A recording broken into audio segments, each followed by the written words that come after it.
شيخ الملك والجن والإنس على الإطلاق سيدنا وقدوتنا إلى الله تعالى وإلى الرسول سيدنا شيخ عبد القادر جيلاني محبوب رباني غوث سمداني شعباز لامکانی رضی الله تعالی عنہ. هغه یو ورځ خپل جامع مسجد کې تقریر وکړ. په زرهاو علما او محدثین ناستو، په زرهاو تقدیر باره کې آیاتونه او احادیث پیش کړو. بیا د عمر رضی الله تعالی عنہ دا قول پیش کړ چې عمر رضی الله تعالی عنہ شام ته داخلېده، هلته وبا راغلی و طاعون. دا خو تقدیر کې الله لیکلي چې تقدیر کې لیکلي ابو عبیده بن الجراح عبدالرحمن بن عوف رضی الله تعالی عنه ما ورته ویلي چې یا امیر المؤمنین دا د الله د خوا نه تقدیر دی، وبا راغلی، طاعون راغلی، مه داخلېږه دې ښار ته. نبي علیه السلام وایي چې د بیرون خلک د ښار ته نه داخلېږي، د بازار خلک د بهر نه داخلېږي. عمر رضی الله تعالی عنه ویلي نحن نفر من قدر الى قدر الله، د الله د تقدیر نه زه فرار کومه، تیښته کومه، د الله هغه تقدیر ته ځم چې کوم الله تعالی هغه تقدیر مقرر کړی. د دې تقدیر نه روان یم هغه تقدیر ته. دا تقدیر نه دعا کوم چې الله تعالی کامیابي نصیب کړي، مصیبت الله رفع کړي، طاعون الله تعالی رفع کړي، وبا الله تعالی رفع کړي، او اسلام د محمد رسول الله په ټول ملک باندې الله تعالی کامیاب کړي. نو شیخ عبدالقادر جیلانی وفرمایل چې څومره اولیاء د تقدیر دروازې ته راځي، د انبیاو نه غیر، انبیا علیه السلام صحابو نه غیر، لاندې تابعین نه غیر، تر ورځ د قیامته پورې چې څومره اولیاء راځي. ان الناس اذا وصلوا الى القضاء والقدر امسكوا. د دنیا اولیاء چې د تقدیر دروازې ته راشي دلته ودرېږي، ولاړي، یا دعا کوي الله تعالی ته درخواست کوي دربار علی کې چې یا الله زما دا مرید نیکبخته کې، یا الله زما دا عاشق، دا زما دوست، دا زما شاگرد، دا زما خادم، یا الله دا نیکبخته کې، یا الله د بدبختۍ نه وساتي. دا اولیاء وایي دعاګانې کوي. امسکو چې د تقدیر دروازې ته اولیاء راورسېږي بند شي، دلته ولاړې وایي مخکې نشي تللی، تقدیر کې دننه ولي نشي داخلېدلی. د دنیا اولیاء څوک وایي غوث اعظم دستگیر هغه مبارک فرمایي اولیاء دننه نشي تللی، دروازه بنده ده، اجازت د الله د خوا نه کېږي. الله تعالی یو ولي ته اجازت نه ورکوي. ان الناس اذا وصلوا الى القضاء والقدر امسكوا. د دنیا اولیاء چې تقدیر دروازې ته راشي دعا کوي، مخکې نشي تللی دننه، دروازه بنده ده، الله تعالی بنده کړې ده، محمد رسول الله بنده کړې ده. نه ولی ته اجازت شته، نه صاحب عالم ته اجازت شته، نه صاحب نه نیکبخته انسان ته اجازت شته. ټول اولیاء په یو صف کې حساب دي، که هر خاندان دی، که اعلی دی، که اوسط دی او که ادنا دی، صرف دعا کوي. د دعاګانو درې مرتبې دي، یا خو دعا فورا قبلوي، یا خو الله تعالی ذخیره کوي آخرت ته دعا، یا یې څه وخت بعد قبلوي. د الله تعالی په دې کې راز دی. د اولیاء وایي دا شان دی. الا وانا یو زه چې یم وایي زه څوک یم، ما وپېژنې د رسول الله امتیانو.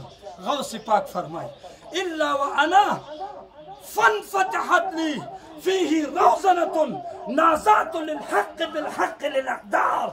یو زه غوث اعظم یم د ځمکې په سر چې د تقدیر کې دننه یوه کړکۍ ده، هغه ما دپاره خلاصه ده. الله تعالی فرمایي غوث اعظم ور داخل شه، څوک نیکبخته کې، څوک بدبخته کې، جهنمي والا جنت ته واړوه، بدبخته ته دعا وکړه جنت ته واړوه. نو مسلمانانو د غوث پاک دا مقام دی. وای راځي همیشه په قضا اوسه، په قضا کې چې لیک وي هغه به راځي نه.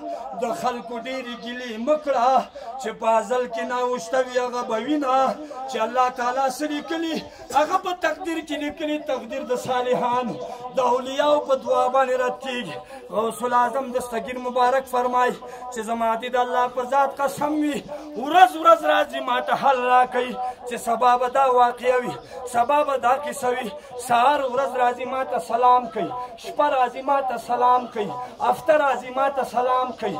غوث الاعظم دستگیر فرمایي میاشت راځي ما ته سلام کوي، کال راځي ما ته سلام کوي. غوث پاک به په هوا باندې ګرځېده، یمشي علی الهوا، په هوا باندې به ګرځېده او 1,00,000 کسانو ته تقریر کوو. بل روایت کې 3 لکه 4 لکو کسانو ته تقریر کړی او 80 کاتبان لګیا و د ده خبرې به یې لیکلې. 80 کاتبان او بل روایت کې 400 کاتبان لیکلو والا قلمان او کاغذان به ورسره و د ده دا قیمتي خبرې به یې لیکلې. نن کتابونو کې درد دي مریدانو دپاره، عاشقانو دپاره، متوسلینو دپاره، معتقدینو دپاره رد دي. نو غوث اعظم دستگیر فرمای و زما مریدانو و مسلمانانو ان السعداء والاشقیاء بدبخت خلق نیکبخت خلق لا یوردون علی عینی فی اللوح المحفوظ. زما د الله په ذات قسم می په لوح محفوظ ته چې زه داسې سترګې اوچتې کړم بدبخته انسان هم پکې وینم، نیکبخته انسان هم پکې وینم. خو چې کم بنده بدبخته او ادب وکړي، احترام وکړي د اولیاءو د صالحینو سره، د عالمانو بزرګانو سره، د سپین ږیرو د مشرانو سره او د آل رسول سره او د خدای د دوستانو سره مینه وکړي او د هغې ادب وکړي، هغه بدبختي وایي د الله په فضل سره زه نیکبختۍ ته یاړم. زه نیکبختۍ ته اړم. ولې؟ وایي خوشبختي د چا د مټو په زور نه ده، بختور دی چې خدای چاته عطا که. الله تعالی تو کیف دولت ایشان رسی که نتوانی جزی دو رکات و آن هم بسط پریشانی. وایي ته دې اولیاو ته صالحینو ته نشي رسېدلی، آل رسول ته نشي رسېدلی، نو د آل رسول لمن راټینګ که، د اولیاو لمن راټینګ که، د عالمانو لمن راټینګ که چې خدای پاک دې واصل کړي صاحب نیکبختۍ ته. رحمان بابا وایي په شایست زما د یار نه دی خبر څوک، که خبر شي پرې به نه دي دغه در څوک. وایي د غوث اعظم دستګیر د اولیاو داسې دربار دی قسم په خدای چې څوک خبر شي د الله سره د ټولې دنیا سودا به وکړي. په شایست زما د یار نه دی خبر څوک، که خبر شي پرې به نه دي دغه در څوک. د رحمان اوښکې به څرنګه ودرېږي چا لیدلی د دریاب په قرارې کې. او بدبخته انسان په نیکانو باندې الله تعالی یې نیکبخته کوي. شقی ازلی نصیحت عالموں کی کب سمجھتے ہیں، شقی ازلی نصیحت عالموں کی کب سمجھتے ہیں، انہیں لازم ہے سمجھانا بضرب خنجری فولاد.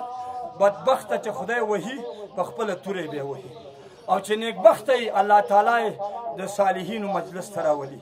قسم په خدای که خانان او نوابان او سرداران د دنیا په دې قیمت باندې خبر شو چې دا نن ته ناست یې غریبه، ای مسلمانه، ای د کاروبار او د دنیا د لارې کمزوره، په خدای چې جنګونه به وکړي، پیسې به ورکړي، دنیا به خرج کړي، دې مجلس ته به ځان حاضر کړي.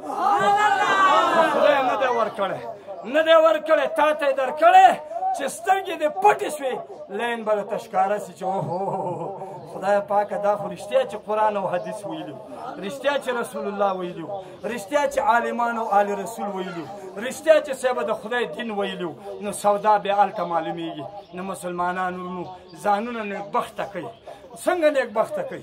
په زوره خو نیکبختي نه راځي، خو دعا وغواړئ او خدای پاک ته رجوع وکړئ، عشق او محبت سینه کې پیدا کړئ، د دې بدبختو نه ځان وساتئ، د دې ګمراهانو نه ځان وساتئ، د دې غلطو عقیدو والا نه ځان وساتئ. بعضې خلک دې زه ورته دا پلاني ملا ته ته ولې کښېنې دا خو ډېر ظالم بدبخته ملا دی. وایي زه همداسې اورم چې دی څه وایي. وایي خدای دې تا بدبخت، تا ته د خدای هدایت نصیب کړي، ته همداسې ورته ناست یې، همداسې به دې خرڅ کړي، په ځان به خبر نه یې. د اصلي ملا او نقلي ملا به څنګه معلومه؟ نقلي ملا داسې دی لکه نقلي لوټ، داسې دوکاندار یې معلوموي چې داسې ماشین کې وګوري دو نمبر دی، سړي زوی نه دی، لرې تشي کې په یوه ټانۍ نه کوي، قسم په خدای په یوه ټانۍ. او چې اصلي لوټ وګوري انټرنیشنل دی، زر یې جیب ته واچوي، زړه سره یې ټچ کړي چې لرې نه شي. او بل اصلي ملا او نقلي ملا لکه پارمي چرګ و لکه اصلي چرګ د کور. اصلي چرګ چې دی تک سور چرګ، هغه اذان کوي، هغه اصلي ملا دی. او دا دو نمبر ملا چې دی مذهب نه مني، طریقت نه مني، امام اعظم نه مني، غوث اعظم نه مني، شاه نقشبند نه مني، اولیاء نه مني، سلاسل نه مني، دا لکه پارمي چرګ دی. خالي دا خپل ججوره ډکه کړي، داسې دوه واره وشورېږي، نور د شورېدو نه دا وپېژنئ. ګوره خدای لیاز وکړي، الله تاسو ته یو یو دړۍ سر درکړی، وی پیژنې قسم په خدای یو کوچنی مرغه راوله ته ویې دروه داسې چې ګوري هغه هم پوهېږي چې دا زما مالک دی دا نور زما مالکان نه دي دانه وربشې دغه راکوي اوبه راکوي دا نور تش سیل دپاره راغلي یوه اوسۍ خپل مالک پیژني یو غوا چې د غوا خپل مالک بل سړی چې و چې په شکر یې وي هلته ټیل وي او اس چې دی اس هغه څه به په لغته په خر په لغته باندې پردی سړی وي خپل مالک نه وي که تاسو کله کله خپل مالک وي مالک یې کله د سړیتوبه ووځي نو خود یې په لغته وي سړی کوي هغه هم کله کله خراب شي نو خپل ځانونه ټینګ کوي امام اعظم وپېژنئ غوث اعظم وپېژنئ شاه نقشبند صاحب مبارک وپېژنئ معین الدین چشتي او شیخ شهاب الدین سروردي څلور واړه سلاسل دا د محمد رسول الله د سر تاجونه دي چې هر یو کې د لمن ونیوله واصل پسې محمد رسول الله ته واخر دعوانا الحمد لله رب العالمین